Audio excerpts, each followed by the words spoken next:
यहां जिस दल की सरकार है, जिस राज्य में, उसी दल के मेंबर ऑफ पार्लियामेंट के साथ दुर्व्यवहार नहीं हुआ है, फिजिकल मैन हैंडलिंग हुई है। कहां पर हुआ है? सीएम हाउस में। मायावती जी के साथ ऐसा ही हुआ था, और ये उनका शब्द था, मायावती जी का, मेरा शब्द नहीं है, कोट अनकोट बोल रहा हूं कि समाजवादी पार्टी के गुंडे मेरी जान लेना चाहते थे, अनकोट। वो अचानक घटना के बाद अदृश्य हो गए, और अदृश्य होने के बाद वो सीधे कहां दिखे कि मुस्कुराइए कि आप लखनऊ में हैं। जिस प्रकार की बातें आम आदमी पार्टी स्वाति मालीवाल जी के मुद्दे पे कर रही है, तो मैं उनसे सिर्फ 3-4 सवाल पूछना चाहता हूं कि केजरीवाल जी, आप तो वही नेता है ना जो कहते थे कि मैं तो 3 कमरे घर में रहूंगा और मेरा घर 24 घंटे खुला रहेगा, कोई कभी भी आके मिल सकता है, हम तो आम आदमी की पार्टी हैं, यही वक्तव्य था ना। और आज अपने शीश महल में ऐसे किले में बंद होके बैठे हैं कि अपने मेंबर ऑफ पार्लियामेंट से कहते हैं कि अपॉइंटमेंट नहीं था तो नहीं मिलेंगे, और अगर अपॉइंटमेंट नहीं होने के बाद मिलने की बात कहेगी तो उसके साथ दुर्व्यवहार और जूता लात भी करेंगे। क्या ये चरित्र का इतना भारी बदलाव दिखाई नहीं पड़ता? और उस पर मैं एक और बात करना चाहता हूं, केजरीवाल जी, आपकी पार्टी के तो कुल 10-11 तो मेंबर ऑफ पार्लियामेंट है भाई। कोई मोदी जी की तरह आपकी स्थिति तो है नहीं कि सैकड़ों एमपी होंगे, 1000 से ऊपर विधायक होंगे तो मिलना मुश्किल होगा।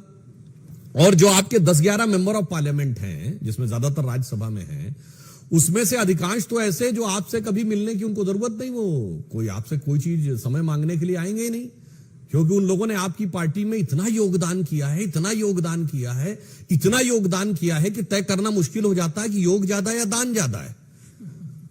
और उसके बाद अब टू 2-3 सांसद बचते हैं जो मिलना चाहते हैं।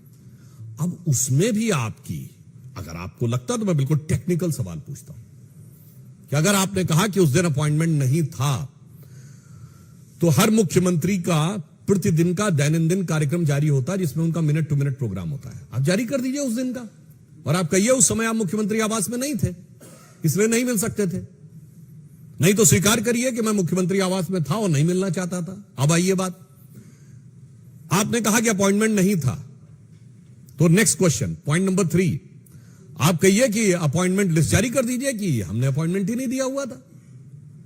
Then comes the 4th question, appointment नहीं था तो वो अंदर कैसे आ गई ड्राइंग रूम तक? हम और आप में से कोई भी जाए, किसी मुख्यमंत्री के यहां अपॉइंटमेंट नहीं है तो आप गेट से लौटा दिए जाएंगे, वो अंदर कैसे पहुंची इसका आप जवाब दे दीजिए। और केजरीवाल जी सिर्फ मुख्यमंत्री नहीं, उनके बाद वो जेड सिक्योरिटी है भाई, वैसे तो वो थे जो सिक्योरिटी नहीं लेंगे वाले थे, मगर आज जेड सिक्योरिटी, और किसी जेड सिक्योरिटी वाले के घर के अंदर अगर कोई अवांछित व्यक्ति घुस गया तो उनके सुरक्षा कर्मियों ने as per the security protocol क्या कार्रवाई की? 4 दिन बाद उन्होंने ट्रेसपासिंग की रिपोर्ट दर्ज कराई है, 4 दिन बाद। अब आइए साहब, उसमें नेक्स्ट 5th पॉइंट, विभव कुमार अंदर थे जो टेक्निकली आज की डेट में कुछ नहीं है, ना सरकारी पद पे है ना राजनीतिक पद पे है, और यदि वो मुख्यमंत्री आवास में थे तो क्या उनका अपॉइंटमेंट था? अपॉइंटमेंट लिस्ट में दिखाइए कि विभव कुमार का अपॉइंटमेंट था,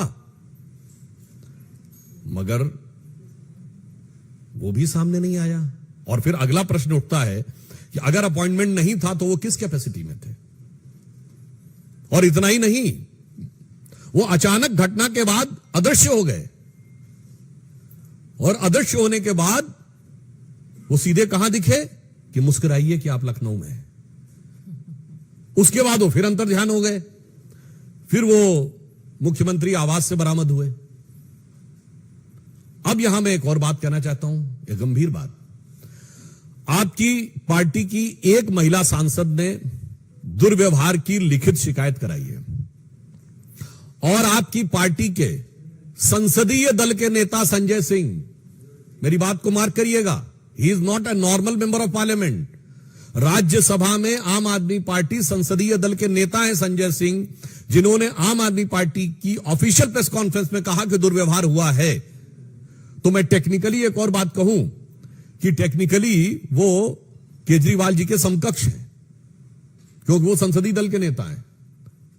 केजरीवाल जी राष्ट्रीय संयोजक हैं, और विधायी दृष्टि से देखा जाए तो वो विधायक दल के नेता हैं दिल्ली में। तो ये बताइए, अगर आपकी पार्टी का leader of the parliamentary party कुछ कह रहा है और आपकी एमपी ये कह रही, तो मैं पूछना चाहता हूं, आपने कोई जांच गठित की क्या आपकी सरकार ने? ये छठा पॉइंट है। आपकी सरकार ने कोई जांच गठित की या आपकी पार्टी ने कोई जांच गठित की? और अगर जांच गठित नहीं की तो किस आधार पर आप निष्कर्ष निकाले ले रहे हैं? अब मैं यह भी बताना चाहता हूं कि जो कुछ हुआ है वो एक दृष्टि से और महत्वपूर्ण है। आप सब लोगों ने कई बार सुना होगा, किसी राज्य में जिस दल की सरकार हो तो दूसरे दल के सांसद के साथ कई बार दुर्व्यवहार होने की घटनाएं आई हैं प्रकाश में। पर यह भारत के इतिहास का एक अद्भुत उदाहरण है, एक विचित्र उदाहरण है, जहां जिस दल की सरकार है जिस राज्य में, उसी दल के मेंबर ऑफ पार्लियामेंट के साथ दुर्व्यवहार नहीं हुआ है, फिजिकल मैन हैंडलिंग हुई है। कहां पर हुआ है? सीएम हाउस में। मुझे लगता है आप सब लोग पत्रकार हैं, शोध करके बताइएगा ऐसा कोई उदाहरण भारत की राजनीति में उपलब्ध है? हां, मिलता जुलता उदाहरण मुझे याद आता है, क्योंकि विभव कुमार जी उसके बाद लखनऊ में ही मिले थे। लखनऊ में घटना हुई थी 1995 में, जिसे आप सब स्टेट गेस्ट हाउस कांड कहते हैं। मायावती जी के साथ ऐसा ही हुआ था, और ये उनका शब्द था, मायावती जी का, मेरा शब्द नहीं है, कोट अनकोट बोल रहा हूं कि समाजवादी पार्टी के गुंडे मेरी जान लेना चाहते थे, अनकोट। और उनके साथ हाथापाई हुई थी, दुर्व्यवहार हुआ था, जिसे हम सब स्टेट गेस्ट हाउस कांड के रूप में जानते हैं। मगर ये तो नई राजनीति वालों ने एक नया ही अध्याय लिख दिया कि सीएम हाउस के अंदर, अरे भाई वहां तो मुलायम सिंह जी की पार्टी के लोग कर रहे थे, यहां तो इन्हीं की पार्टी के लोगों ने अपनी महिला सांसद के साथ कर दिया। तो मैं कहना चाहता हूं, अगर वो स्टेट गेस्ट हाउस कांड था तो ये सीएम हाउस कांड है। वो लखनऊ के स्टेट गेस्ट हाउस कांड से ज्यादा भयानक सवाल खड़े करने वाला ये दिल्ली का सीएम हाउस कांड है।